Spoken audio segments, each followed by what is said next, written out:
Did you know that the Dead Rising franchise has had 3 movies featuring appearances from the lead character, Frank West?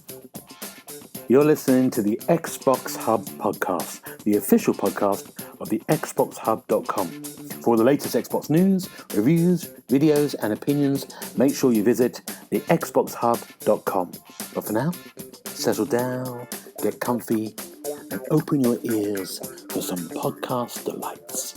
Hello, welcome to the Xbox Hub Official Podcast, episode 204. My name's Gareth Brown, I'm going to be your host. And on my virtual left is Mr. Darren Edwards. How you doing, Darren? Hello, good afternoon. I'm very well. How are you, Gareth? I'm very, very good. And on my virtual right is Mr. Paul Renshaw. How you doing, Paul? I'm doing all right, Gareth. It's not too bad. However, I just want to sort of raise a point of order, if I can. I was listening to Radio 4 on the way home, as I often do. Right. And because it's election day, they're not talking about politics at all. Right. I think we should carry that through to the podcast as well. We don't want to influence any of the listener. Good. As it's coming out tomorrow, it won't make much difference, but I like your thoughts, Paul. I feel that it's an important point of principle. Just to let everyone know, it is July the 4th. It's election day, the general election here in the UK.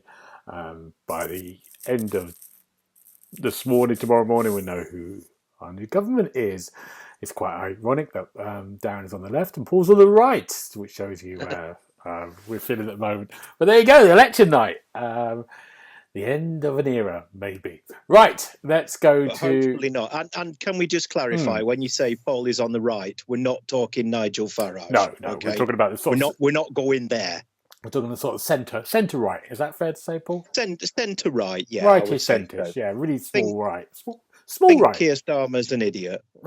that kind of right. Yeah. Okay, good. There you go.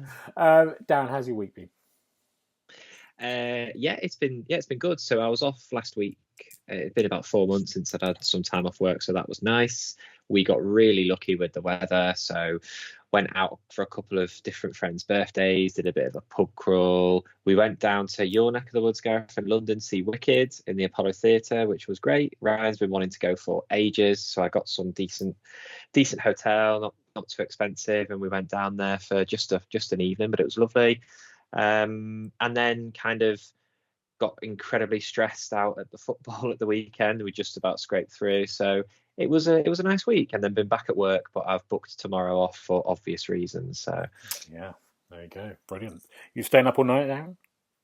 Absolutely, we've got a gang of people coming over in a couple of hours. So I have designed Tory wipeout bingo cards. So there's 16 cabinet ministers who are tipped to lose their seat. So I've made 5 different cards, and the first person to complete the card will win a prize. So all fun and games tonight. That sounds good. I like that. I very much like that. Paul, how's your week been?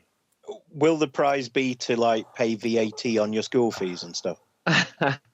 None of us, I can safely say, do send or have been to private school, as far as I know. So we're not affected by that one. Okay, cool. My week's been absolutely dreadful, Gareth. Thanks for asking. I've been down to your neck of the woods. I was in London. Set off for London at 1:30 in the morning because there's no other way of getting there at a reasonable hour. And it still took nearly an hour to get from the bottom of the M1 to Covent Garden Flower Market, mainly because of this stupid 20-mile-an-hour speed limit. At 3:30 in the morning, there's nobody there to hit. Why do I have to do 20 miles an hour? It's absolutely ridiculous. And then the other thing that's been concerning me is we bought some new fish, as we are wont to do of a weekend, and it died the next day. So I thought, I'm not having that. So I took it back to the fish shop, and the fella said, yeah, that's fine, bring it in and bring us a sample of your water. So I brought a sample of the water, and apparently the water in my tank is like liquid death at the moment. The ammonia levels are through the roof, which is very, very bizarre. I can't understand why. I'm doing massive water changes with water with no ammonium in, but it's staying stubbornly high. It's worrying me somewhat. So, there we go. I'm trying to get to the bottom of who's pissing in my fish tank and filling it full of ammonia? It's probably one of the cats. Yeah, God. Okay, we'll find out more about that next time. But yeah, that's not nice, Paul. That's not nice. It's not great. It's not gravy, I'll tell you. No. Apologies, everyone. We've not been on the podcast since early June, I think was the last way, because of the Euros, but also because of I was in hospital for a while and I had to go in for an operation, and then so I've been in recovery. So this is the only time we've come back, but we haven't missed much. It's been we want to know more details, Gareth. Has the hair transplant been a success? I imagine having a hair transplant. God, what's a Jesus Christ alive? Sorry to anyone who's having a hair transplant. My God, I wouldn't go in for anything luxurious. No. So yeah, it was good. It was good. It was a good. NHS are brilliant as they always are. I'm on the way. I'm on the recovery route. Excellent. Which is good. You're on the mend. But we haven't missed much because after the big showcase, which was the last thing we did, it's been, news-wise, it's been quite quiet. But we've been playing some games over the last couple of weeks. What have we been playing? Darren, let's start with you first of all. What's your first game? I've been playing quite a lot, actually. I found some time to play some games, which was nice last month. So the first game I played was pretty much off the back of Jeff's Summer Game Fest, which is the DLC for Alan Wake 2, Night Springs.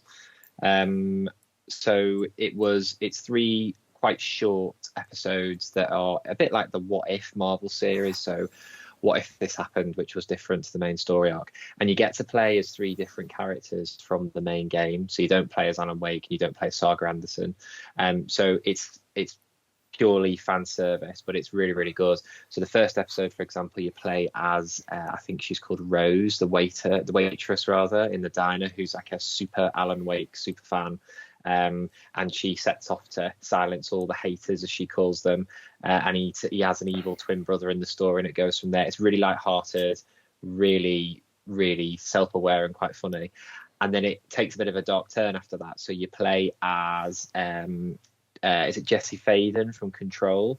So you play as her in the second episode, who's looking for a brother who's gone missing, and you go back to the Coffee World theme park, which is in the main game, but it's very, very different take. And then the last is all about Walden Door, the kind of enigmatic, mysterious host who's played by David Harewood of the in-game talk show, and that is just mind-bending. It traverses genres. The last episode is Remedy really kind of flexing their muscles in terms of how creative they are. So it is a little bit on the short side, but it's not that expensive. And the Lake House, I think that's more the main DLC, is coming. I think it's in October. So it was one of the highlights of the Summer Games Fest, really. So I was all done and dusted in 2 or 3 hours, but yeah, it helped me scratch down on my itch. So I'm looking forward to the other DLC later this year. Oh, I might wait to get both together. Yeah, I mean, I was left wanting more, and I did say that in the review. I think I did give it 4.5 out of 5 from memory, but it left me wanting more. There was no getting away from it, but it was good while it lasted. Good. Okay, brilliant. When I was poorly, I bought the Cyberpunk DLC because it's been enough time. I like a bit of a gap between the DLCs, and said I couldn't find my save things. I'll start the game again, and I was like, oh my God, I haven't even got to the DLC part yet. I'm like 15 hours in. Oh yeah, so there you go. But I'm enjoying it second time around. Paul, what have you been playing? Hello. I have also been playing some DLC. I have been playing the Shadow of the Erd Tree DLC for Elden Ring. And if you like Elden Ring and you think you're pretty good at it, like I used to, then this DLC is here to just put you back in your place, basically. It is unbelievably hard. I made the mistake of going in with my level 260 character who's cleared the game about 5 times, so it's like NG6. And I went in there and I got to the first boss and I got horribly stomped. So then I thought, I'll go and explore a bit. And I got stomped by everything. It doesn't matter what they were. The enemies in the game, even the small little fellas, are absolutely insane. It is so hard, but it is so good. The design of the new bosses and stuff. I mean, the very first one that you'll come across, I don't think it's a spoiler because I think it was in the trailer, is called the Dancing Lion. And basically, it's like, if you can imagine a possessed Chinese, you know, the Chinese lions where they do the lion dances. It's like that, but it's got the power of lightning, wind, and ice. So it's just absolutely bonkers. The whole expanse that you explore is huge. There's so much to find and so much to do. There's world bosses. There's things to go and track down. There's loads of new weapons. And it's just brilliant. It's Elden Ring on steroids. So I had absolutely no hesitation in giving it a 5. So, yeah, absolutely brilliant. If you like Elden Ring, get the DLC and try and remember how to play. I think it's interesting because there's, critically it's been, revered and, 5s and 10s everywhere. But on Steam, it's got quite a middle score because people find it so tricky. So it's got it's had this bit of a kind of a mixed thing. But apparently people say to me, if you go, that all the clues are in the game to do it. You've got to go and search and explore to get these kind of like, I think it's like, what are the things you grab that level you up? There's they're called Skadu tree fragments. That's right. And you can get, I think it's revered spirit ashes as well. Right. That make your summon stronger. Doing all that, finding those things, making you stronger, is quite a good little tip. Yeah. The challenge is surviving long enough to pick the things up. I will do it. I ran down just as a little anecdote, I went into the DLC, level 260, fully maxed out gear, thinking, I am the boss here. Ran down the hill. Killed 2 or 3 things, no problem. And then a big fella come out of a church with a mace and a shield and proceeded to kill me in about 3 seconds flat. And just as I died, I realised I had over 1 million souls in my pocket. And I was like, I've got to get back there and get those back. So, yeah, it was entertaining. Did you get them? I did get them, good, yes. Good. I sort of ran down, grabbed them, and ran away again. And the world's fastest horse. So I will go back in about 4 years' time. I like my DLC. I like my gaps in my DLC, but I will do. Yeah. Good. There you go. 2 really good recommendations there. I'm going to talk about Still Wakes the Deep, which came out a couple of weeks ago, really, because we didn't cover it. It's on Game Pass. It's by the Chinese. I forgot what the name of the developers is. The Chinese Room, and it's who did Dear Esther and Everyone's Gone to Rapture, and Still Wakes the Deep. Have you 2 played it yet, by any chance? No. No, not yet. No, it's a first-person, almost survival horror adventure, and it's set in the 1970s, and you're on an oil rig off the North Sea, and you play a guy, and I forgot his name, I think it's Cameron, and you're on the rig, and you're kind of just working there, so you're walking about the rig, you're there, you've had a bit of trouble before, you've gone on the rig, but you're in a fight, so the police are looking for you, so it looks like you're going to be sacked anyway. You're trying to earn money on the North Sea over Christmas for your wife and your kids back in Aberdeen, I think, and then something hits the drill of the North Sea, something horrendous, and very soon this kind of strange, odd being thing comes onto the ship, and everyone starts to get possessed, and they turn into terrible creatures without going too much away. And your job then is to try to get out of the rig safely. So it's a mixture of, first-person adventure, but some platforming, puzzle solving, some stealth work as well, because there's no kind of combat, but you have to hide from these things. It very much reminded me, the storytelling and the writing and the voiceover work is unbelievably brilliant, as it always is with this work. The voice acting is superb, the character work. It reminded me of The Thing a couple of times, the film, and it especially because that kind of very sort of like isolation in the thing. You're on a kind of like subarctic station where you can't really go out because it's absolutely freezing, so you're stuck in this kind of like place. And with the Aura rig, the sea's there, and it has the best sea graphics you've ever seen when it's like this. Amazing. But I really had a good time. It's quite short. It's 6 hours long, maybe 6-7 hours long. I sort of did it all in one weekend, a couple of days, 2 sittings.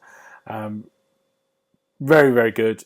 Really worth playing. I hope people are playing it because I love the Chinese room, and I hope they don't suffer at the moment. But yeah, I loved it. I think I gave it a 4.5. Why didn't I give it a full 5? What was I conflicted about? I can't even remember. Probably length of it by the sound of things. Could be, yeah. Stealth, maybe. Some of the stealth things got on my nerves a bit. But yeah, but it was great. It's great. Give it a go if you're on Game Pass, just to see how it looks and the sound and everything else. Yeah, there we go. Still wet so deep. Let's do one more each, I think, and then you may have 2. What are you going to do, Darren? Making me choose. I think because Paul's on, I'll have to talk about Beyond Good and Evil. So My favourite.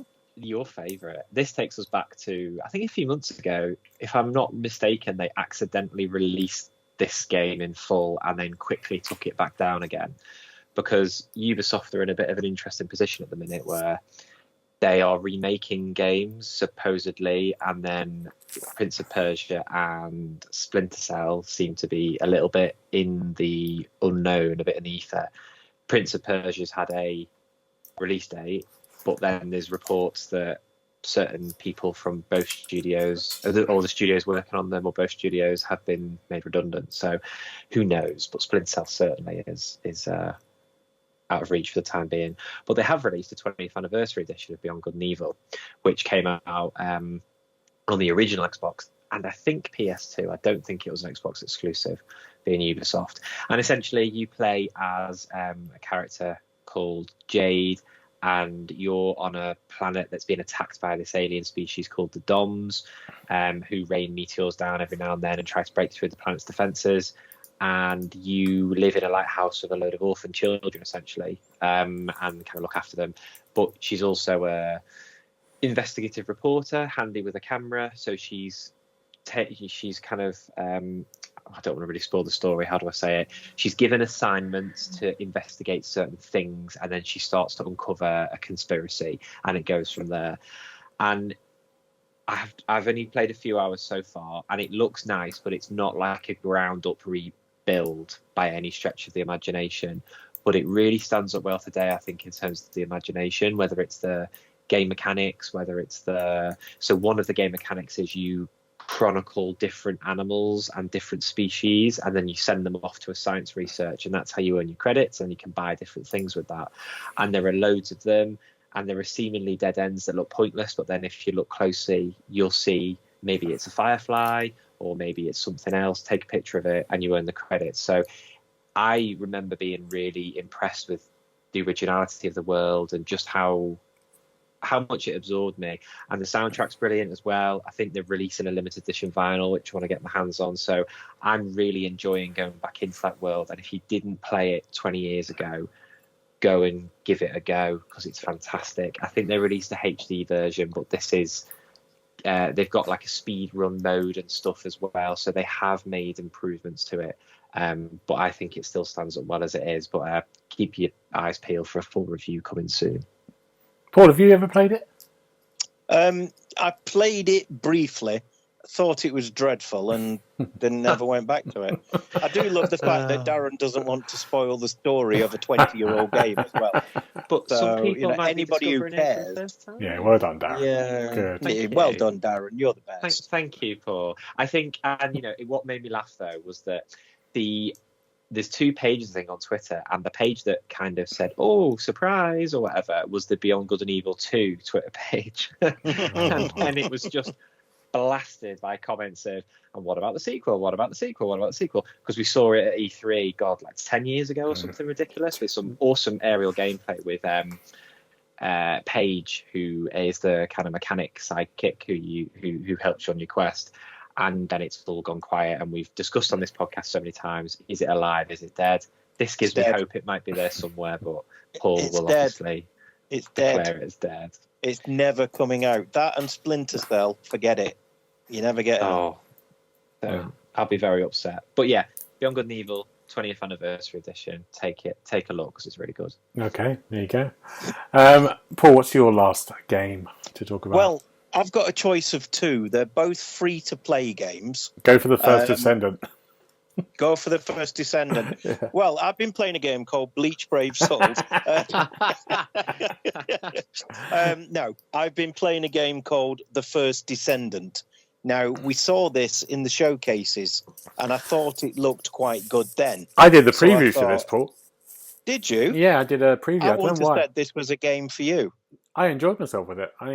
What was that? They gave me 45 minutes or something. Yeah. Really? Oh, I'm surprised. You know, because there's like action and shooting and stuff. You don't just wander about aimlessly. So I'd have thought it wouldn't have been right up your alley. But anyway, I've not played very much of it because it only came out sort of yesterday. And last night they were having server issues, so nobody could play it. But so far, what it is a third-person looter-shooter type game where you run around and do missions and shoot bad guys and get new loot and make yourself stronger and carry on. So think sort of third-person Destiny. Things that I've noticed so far, the shooting action's good. I'm enjoying that. The tutorial could do with work.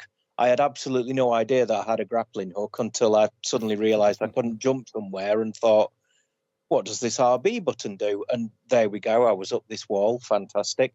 But yeah, I mean, what I've played so far, I've enjoyed. My son's downloaded it at the same time and he's really enjoying it as well. So there'll be some teaming up going on, I should imagine, later on. And best of all for me so far, it's PvE rather than PvP because I can't be doing with PvP now. I'm old. So, yeah, as Darren said earlier, keep your ears out or your eyes out for an upcoming review. Thank God you took it. I was feeling sorry for Neil and I thought maybe I need to take it as I did the preview, but thank God you've grabbed it. Good. Well, I thought, it's not all heroes wear capes. Yeah, I think I did 45 minutes. I got to a boss, did a boss, and that was the end of the thing. Yeah, so yeah, it was good. I quite enjoyed it, but it is getting a lot of stick about the death of live service games and the microtransactions on it. But Paul will let us know. Yeah. There are many microtransactions. I'm going to resist them all. Yeah, good. And I'm just going to play the bare bones version, and that will be the episode. That will be the game that I review. Brilliant, Paul. Brilliant. I'm going to talk about one game briefly, the last one. It's a game called City Driver. And it's a game where you're... maybe this came out a couple of weeks ago. I can't remember. Anyway, I don't know why I reviewed this game. And then basically you are in Munich. So it's Munich. It's pretty one-to-one scale in the city centre of Munich. But it's got the outskirts as well. And you sort of tutorial, you get a range of 4 different types of cars, so electrics, SUVs, all things, and then you go off and you drive the car, and you have sort of missions, but the missions basically are go and collect this package from here and take it to there, or this person's in trouble here and you go off over there, and so you're just driving around the time. But the thing is, you've got to obey the speed. So Paul's 20 miles an hour in London on at 3 o'clock in the morning. It's basically what you're doing in the game. So you start it every 2 seconds. It's like you've got a fine, you've got this, you've got that. But actually, none of it makes any difference to anything if you get fines. So it's not like it has no consequence. So you just, when you learn that after 10 minutes, you just go, forget it, I'm off. So then you just go everywhere and everything. But so the Munich stuff, it looks quite good, but it's got the weirdest physics engine you will see. So when you get hit, it's like you spin 360 degrees with the camera for seems like ages. So you might just touch a curb and suddenly the car is spinning through the air for months. And I think the only reason they got this is maybe to stop you doing it. So you're driving, because they want you to drive it's meant to be like a sim game when you're driving completely like normally, like you would. It's meant to be an instructional game as well, so you would drive, and obey the rules. But for game, that's quite boring. Doing 20 miles an hour. I don't know if I want to do that. And so it was all right. It was okay. I think I gave it maybe a 2.5, or maybe I gave it a 3. I can't remember, 2.5. It's okay, but it's not going to win any awards. There you go.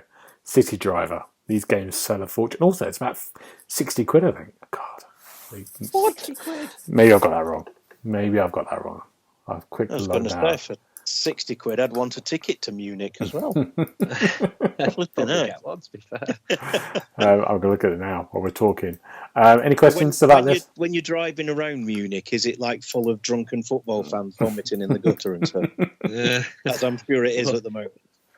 Oh no, it's not. It's £17. £17.49, so that's all right. That's very good. That's a bit different from 60 quid. I'm confused. Honestly. I have reviewed a lot of games in the last month, and I can't remember what. Something was 60 quid. Yeah. While Paul's been on holiday or taking a break. Okay. Taking a break. He hasn't been doing any games. He's done what he's doing. Outrageous. I think I've done 6 less than you while working full time. Terrible. So awful. I'm going to change the subject. I was going to say that when you were describing how you drive in that game, have you seen all these Gareth Southgate memes about him not taking risks? Yeah. About how boring he is. And one of them was he plays GTA but obeys the traffic lights and stick to the speed limit. Just made me laugh. Yeah. Right. We're going to do what we do at the start of every month because it's the 4th of July, which is Neil has now done the best games, and it's on the website, the article and the YouTube video of best games for July. It's going to be. He's got 9 new Xbox and Game Pass releases. We do this every month. We go through them. We haven't heard of any of them. We slag Neil off. And today we're really going to slag Neil off because he's missed out 4 huge games, which I'm going to look through today. But we're going to go through his list first of all, and then we can talk about the 4 that I think we missed out. So this is it. So number 1, we'll see if we've got it on the thing, is Alaskan Road Truckers Highway Edition, which is coming to Xbox. Sounds like one for you, that does. Well, I kind of weirdly fancied trying one of these Road Trucker games, and then I looked at some reviews, and I think I'm stuck with it, so it's not looking good. Yep, it's all yours. I think the idea behind this is that you're going along, but it makes survival elements as well, because if your truck breaks down, you've got to go out and fix it, but you could die at the same time with unpredictable weather transfers. So you've got to manage your hunger, fatigue. But I've played games like this before, loads of games like this before. So yeah, it looks avalanches, mudslides. Yeah, that's coming. It's out. I don't know when it's out because there's no frigging date on this, but it must be soon. I'm going to say it'll be in July sometime. Yes, thank you, Paul. You're welcome. So yeah, that's out. Here to help. That's number 1 on the list. Anyone heard of this? Keen on this? No. That's all you, Gareth. Good. Next one, number 2, Magical Delicacies. I can't say it. Is I don't know what this is. It just looked. Honestly, I read the article and went, "Where is he getting these from?" So I'm going to put it there. You platform through town, taking on all orders and uncovering the secrets of a magical world. This could be like a game I did recently when you're making a potion master. It's like almost like an Animal Crossing kind of game mixed with you're going around getting ingredients and making things. I'm making this up. I've got no idea from what we're going through. It's a Metroidvania cooking adventure. Anyone know anything else about this? Metroidvania cooking adventure. How does that work? Oh, you well done. You've upgraded your spatula. You can now make something different. Could be. I genuinely think you bang on the money there, Yeah, Paul. yeah. Really? Right. Well, that sounds like one for you, Daz.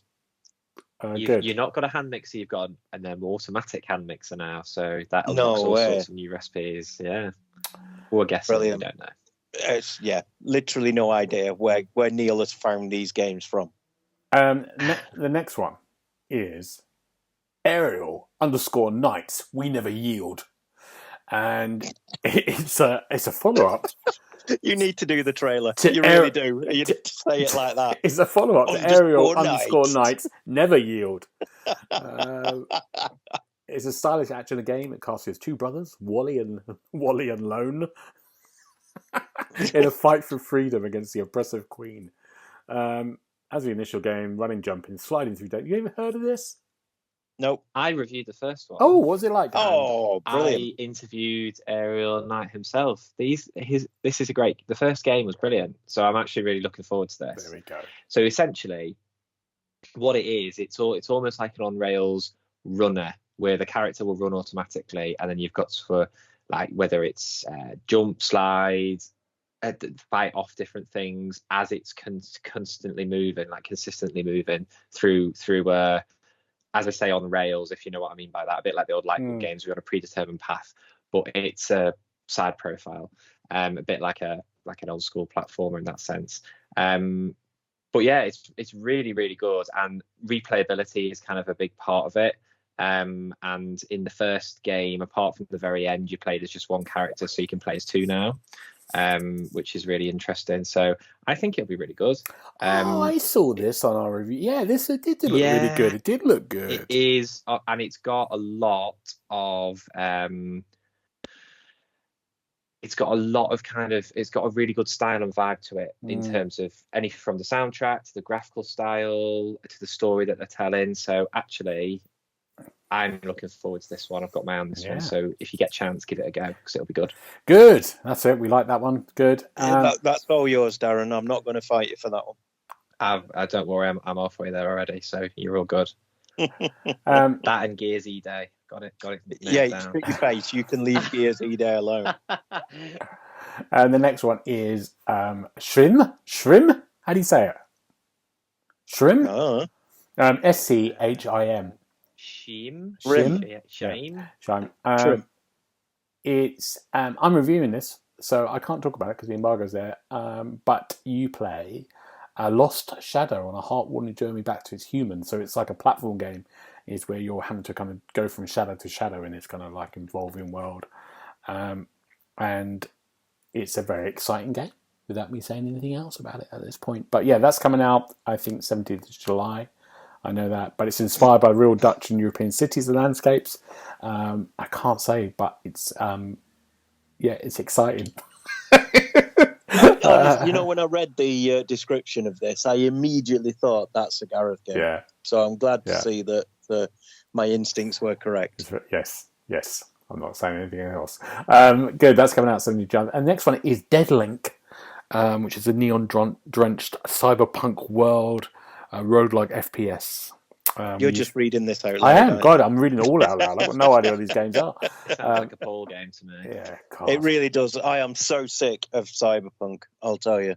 Not the Cyberpunk CD Projekt Red game. I mean Cyberpunk as a genre. Must have reviewed some games in a Cyberpunk kind of style, and I'm over them. So somebody else can do this one. There you go. Good. It's like procedurally generated levels. I'm sick of procedurally generated levels as well. Yeah. I think we're getting cynical in our old age. We are. We've played too many games. This is what it is. Yes, so that's coming out. We don't know when. Deadlink. Parkitect Deluxe Edition. Now, Richard's really keen on this, isn't it? He does like a sort of a theme world kind of thing, doesn't he? So. Yeah. I think he might be reviewing this. It's hundreds of hours of gameplay, roller coasters. You manage stuff, so it's like a Planet Coaster or Roller Coaster Tycoon. Yeah, Richard loves these. I've never got into them. Do you two get into these? No, not at all. I used to be a big fan of Roller Coaster Tycoon.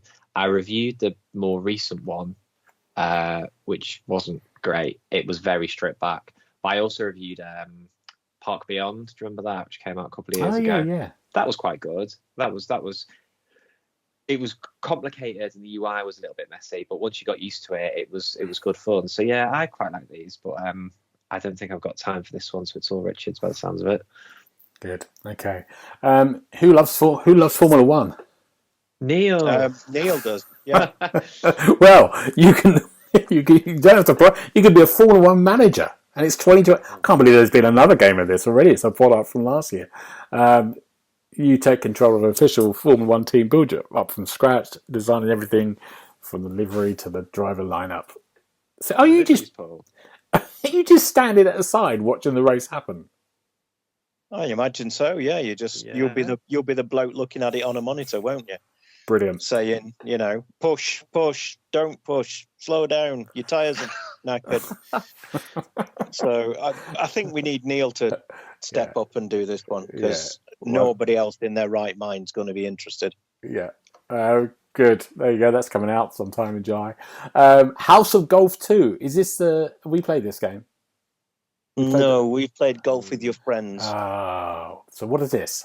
But it looks, from the description, it seems in a similar vein. It's like a multiplayer golf game. Like so mini golf, mini golf. Yeah, it might be something to add to the rotation. Right, good. There you go.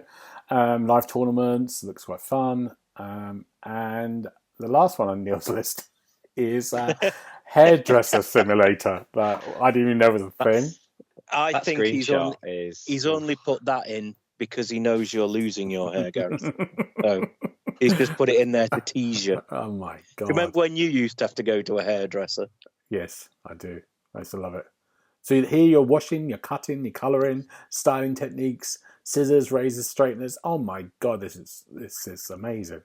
You'll be doing this one. You'll be doing this one, Gareth. You are the simulator. Design your own character, upload a photo for a virtual makeover. Wow. This is it. So these are the 9 games that Neil's put down for this thing. Unbelievable.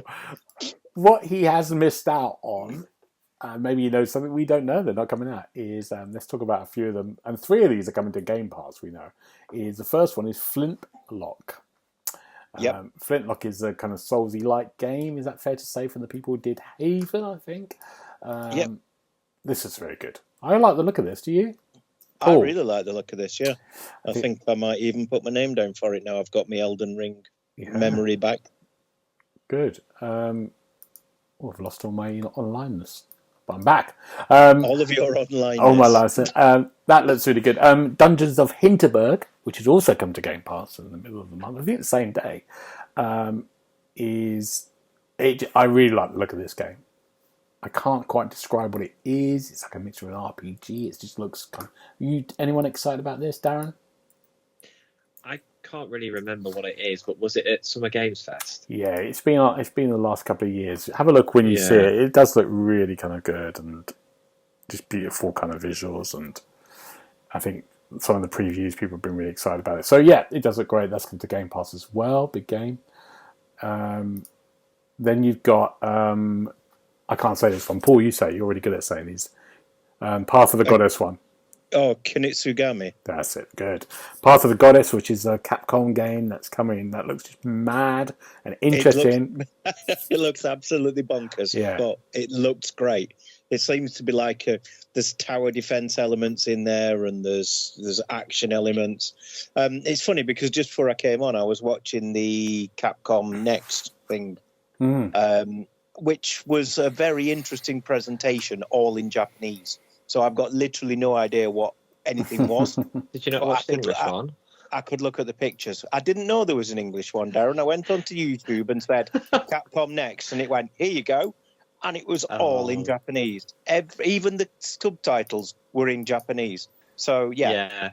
It was great. The pictures looked fantastic. But what it was talking about, I've got no Scooby. So... I watched the US one. It was an odd showcase because this was the only thing that really stood out. The rest was just updates for or re-releases for the games. But Resident Evil 7 on the iPad, which I thought was a bit weird. Yeah, or Dead Rising again. Oh, Dead Rising! I want that. Yeah, that looks cool. I don't know. But this looked really good. It's an original IP. It's interesting. And they're doing a collaboration with a game called Okami, which I don't know if either of you have played it. I have, yeah. Brilliant. It came out for the Wii originally and made its way to PS2. Yeah, it's a beautiful game and a beautiful kind of paintbrush mechanic in terms of the world and the use of colour. So as soon as I saw that, I thought that's a great pairing. That's made me even more excited for it. Yeah, good. That's really fun. And that's come to Game Pass as well. So 3 big games come to Game Pass in July, which is really exciting. And there's one more game I want to say, because Nobody Wants to Die, which is a kind of like detective cyberpunk first-person action adventure. I like the look of that as well. That's coming in July as well. I think it's all coming around about 17th, so it's like a really busy time. Maybe Neil knows none of these are going to happen. It's all going to get pushed back. He knows more information. But sorry about that, Neil. We've, again, slagged off your July release dates. Hopefully August will be better. And another... It's not looking good, though, is it, to be fair? No. Another article we're going to do with Neil. Neil's put up, which is kind of interesting. He's done a sort of best games of 2024 as we're sort of like halfway mark to date. Should we go through some of these as well and see if any agreements, why not? Any agreements, disagreements, any ones we've missed? Let's start with the first one. It is Hellblade 2. I'm going to agree with this because I give it a 5 out of 5. I love this. You two play this yet? No, I haven't got round to it yet. God. Me neither. Well, there you go. I want to, though. I agree. These are all my games. It's great. I'd love it if you just went, I disagree with this one. Yeah. Hellblade, what was the reviewer talking about? 5 out of 5. But yeah, it's brilliant if you get it there. Next one's Loretta. I think I've talked about this on the podcast before, which is a lovely, brilliant sort of like noir indie game, 2.5D. Graphics like point and click, really interesting, really strange and wonderful. If you get a chance, buy it. I bet it'll be on Game Pass at some point as well, but it's great. It's fantastic. I thought it's one of the best indie games. Next on the list is Paul Dragon's Dogma 2, which I haven't played yet. I've got to do this. Paul, what do you think? I didn't review this. Oh, you didn't, did you? Who did it? No, I threatened to throw all my toys out the pram if I didn't review it. And he gave it to somebody else. Maybe Ryan? Is that right? It could have been. Yeah, he gave it a 5 I didn't out of even 5. read the review. I had my arms crossed and my lip out. I was like, I'm not even going to read it. But you did get a code though, Paul, to do something else with it. Well, that's neither here nor I there. remember this now. Yeah. Okay, I was good. buying that shit. But yeah, it's a really good game. Yeah. But I've no idea what the review said because I didn't read it. Yeah, I was too busy sulking. He's getting a 5 out of 5 as well. These are all mostly 5 out of 5, so it's good. Balatro is the next one on the list, which is, I think, Richard reviewed. I've not played this yet. It's the card, the mad poker game. It's meant to be brilliant deck building roguelike. Anyone else had a go at this yet? Nope, not Richard, yet. everyone goes mad about this, so I want to give it a go. I'll be useless at it, but I'm not very good at card games. These card deck building games, I just can't get my head around them at all. And the next one is Persona 3 Reload. Did you do this? Oh, whoever reviewed that was a genius. Yeah. Okay. Brilliant game. So, yeah, I totally agree with that one. Good. He's a good. And then next is Like a Dragon, Infinite Wealth. I forgot this came out. It's January, wasn't it? Yeah. I've got to give this a go. I've still not played any of these. I know. I think maybe do Like a Dragon first, Paul, and then do this one. So I'm going to do Like a Dragon again because I only got... If I ever get myself in a position where I can play games for fun, like some kind of filthy casual, I will. Good. There you go. Darren, you anything to say on any of these? I don't think a single one of my games is on here. I thought I gave some 5s out earlier this year. You guys carry on. I'm just going to yeah, but it was rubbish games. You only played rubbish games, Darren. Well, we don't all have VIP access to code calls. So, you know. The next one on the list is Payday 3. That wasn't 5 stars. Sorry, carry on. Next one is Planet Zoo Console Edition. I think that was James, wasn't it? Oh, it could have been, yeah. He loves it. Yeah, playing with animals. Yeah, that's good. James loves that. Prince of Persia, The Lost Crown. I think I did this. I gave it 4.5. It's really good. I still need to play this. Really, really good. I've got it still there because I think I'm going to have to go back to it again to do more. But yeah, I really loved it. Really tricky, but really fun. Yeah, brilliantly. Really good game. That came out in Jan. I did like the look of that. Yeah, I think you'll love it. Little Guardsman. Who did this? That sounds like a you game. I didn't do this. Are you sure? Maybe James? I bet it's James. We've clicked on it. Oh no, we'll find out more. It was by... Gemma did this. Gemma did this one. Oh, there you go. Yeah. Oh no, I've lost it now. She's come back, James. All is forgiven. Yeah, she gave that 4.5. I don't really know what it's about. It's point and clicker, I think. Can you have a look what it is? Yeah. Well, have a look at it. 4.5. And then the next one is Brotato. Brotato? Potato. This is the roguelike shooter. Everyone's got to know. It's another one. Yeah. Yeah, it looks like a little fun thing. I don't know who did this. I think maybe it was Richard again. The next one on the list is The Fall of the Elena Temple. What are these games? I don't know. Who's done them? I don't know. It's not me. Why don't you click on it and find out? I'm trying to find out. It's by Dave. Dave did this. Ah. This has got a little kind of really looks like a kind of like retro kind of Game Boy type game that he obviously loved as well. That's on there. Now I keep clicking out and then losing where I am. That's the last one. Is that the last one? There we go. And what have we missed out? Omission. Yeah, I was going to say. So I thought I had a string of 5-star games. That was last year. I don't know where the time goes. But my first review of the year was a 5-star game. Can either of you guess what it was? Paul, you'll was probably... it Alan Wake 2? No, that was November last year. Oh, right. Was it still Alan Wake 2? You were still playing it in January? No, you did throw your toys out the pram again about this one. It was Baldur's Gate 3. Oh, that's overlooked. right. Yeah, yeah. I'm fed up of picking my bloody toys up now. Yeah, I mean, I keep getting let down. It might be because it was released in December, I think, and I didn't manage to get the review out till January, so that might be why it didn't go on the list because it wasn't released in 2024. I'd have had the review out in December. Yes, I thought you might say that. But otherwise, yeah, I've not had any super duper games like that really. I've had a few 4.5s, but no 5s, apart from Baldur's Gate 3. Yeah. Anything there, Paul? You've missed out in those 6 months? I've no idea, mate. I'm sat here on my phone. I haven't got time to be looking at that stuff. Unbelievable. Unbelievable. I think probably Elden Ring, Paul. Probably I'll go for that. Elden Ring was was last year though, wasn't it? Year before, maybe? June. Elden Ring DLC, what you've just been talking about. Oh, the DLC, but this was just games. He didn't say DLC, did he? Otherwise, still games. Alan Wake 2. It's still counting as games. What about Persona Tactics? I gave that a 5 as well. Oh, you can't have too much Persona, Claude.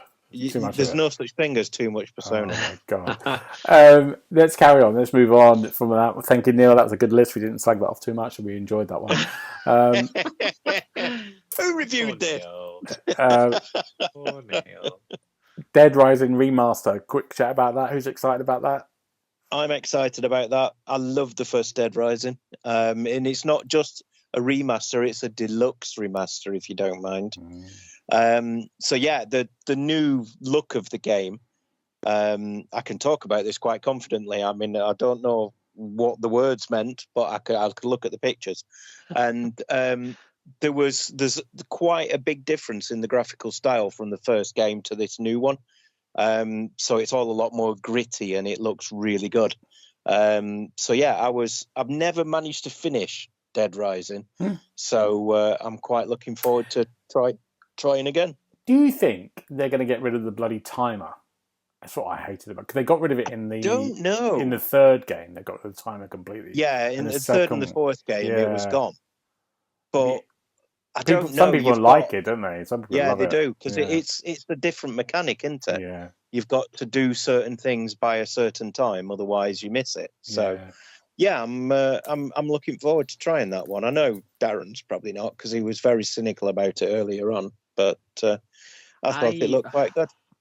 I like the first one, but for me the gimmick wore off quite quickly, so I didn't have any sort of, and that might be me being unfair, but I didn't really have any desire to play 2, 3, 4 remake, whatever it was. So maybe I should go back and check it out, but it doesn't excite me. It's like you should definitely play 3. 3 was brilliant.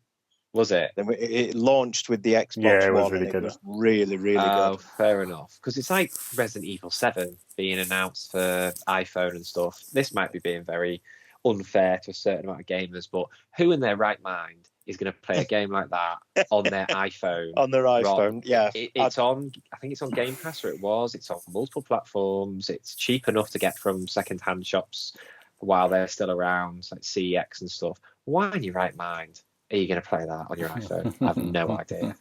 baffles me. I mean, the But touch there we go. controls, they looked like they worked, but I can't imagine it. It's, trying to play a game like that, which is quite, in certain places, it's quite fast-paced, and trying to do that with touch controls just seems like a recipe for disaster.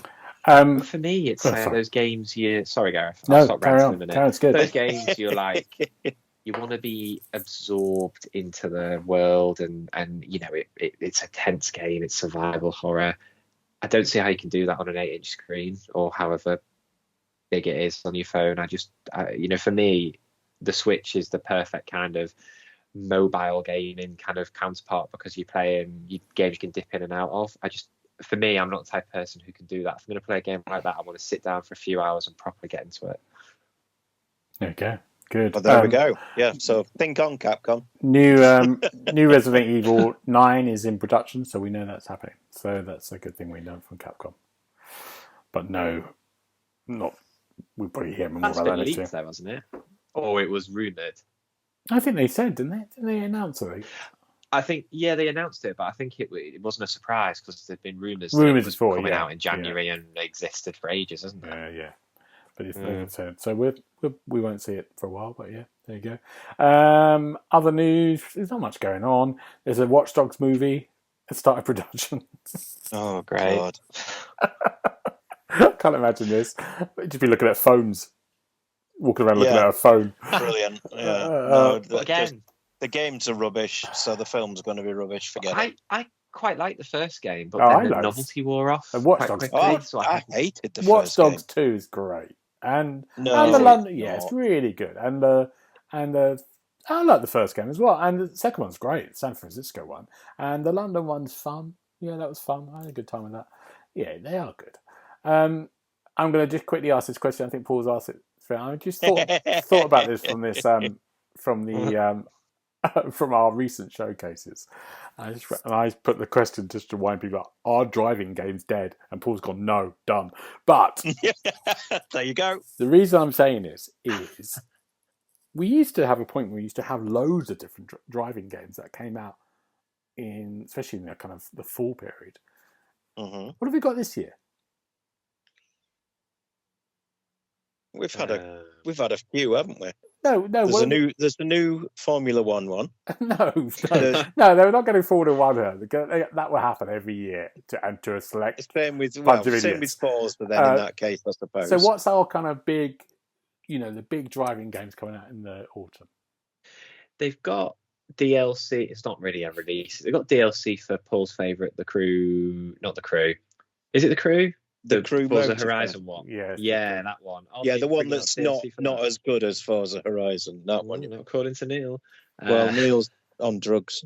So that's all I can think of, Gareth. I think you've got a good point there. I think there's a test drive game that's been rumoured to come out for ages. That might come out in September.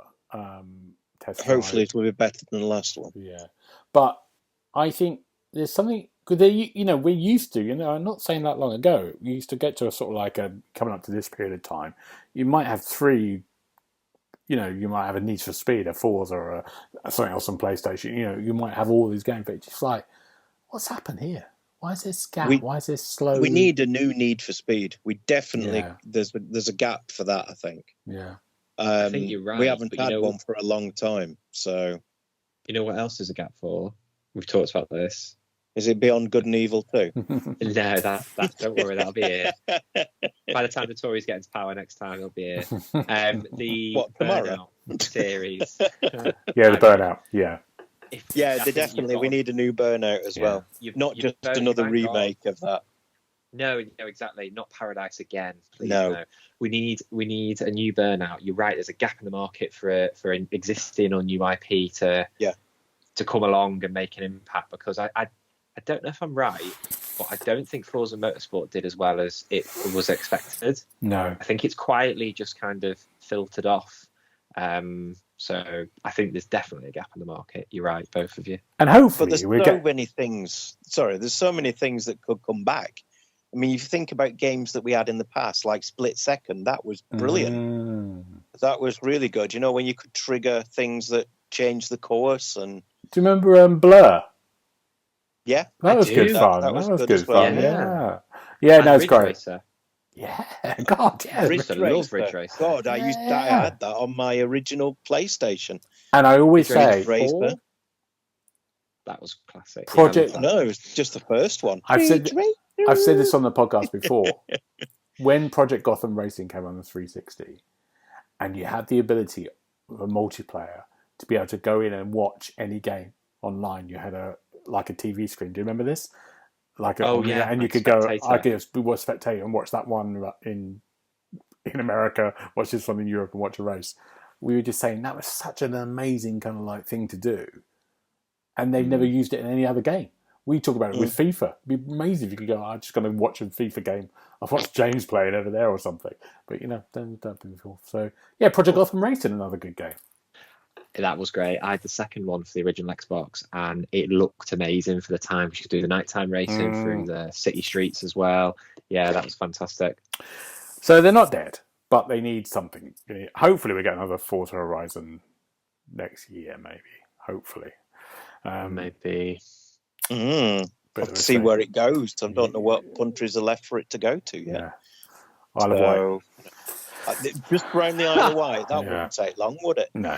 I think I'd quite like to see it in like Japan or something. I think that'd be quite cool. Racing up Mount Fuji. Yeah. Yeah, that's a good chat. You can have city and mountainous. Yeah, absolutely. Yeah. So, anyway, racing games are not dead. They're just not very well. Yes, not very well. They need a rethink. What's it called? DFib. A DFib. Yeah. That's they're one of them. Okay, what are we looking forward to next week, Hugo? Darren, what are you looking forward to? If you say Keir Starmer, I'm going to storm off. Can you see the order, Paul? I can see the order, Gareth. Okay. I did see the pictures, yeah. I did. Just every time I see that picture, I want to punch him in his mug face. I really do. I couldn't resist. So I obviously we're going to be tracking the election. By the time you read this, most likely there'll be a change in party and government. So having a few people around for that, and then a friend of mine, it's his stag do, so we're going to be in the lakes for the weekend. So yeah, good few days planned. Good. What about you, Paul? Well, I think if Labour get in, I'm going to be leaving the country. I just cannot. Darren is going to be absolutely insufferable. I just can't cope. That's the word. But other than that, all I've got in my future is I'm having a new SAN delivered on Monday to work, so I'm quite excited about that. We're expanding our existing network storage from 6 terabytes to 35. So there you go. Great. I thought you said SAN? I thought you said a son. I thought he's got a new son arriving. No, it's a SAN. Storage Area Network, basically, I think it stands for. It's a great big box that sits on the network and stores all the things.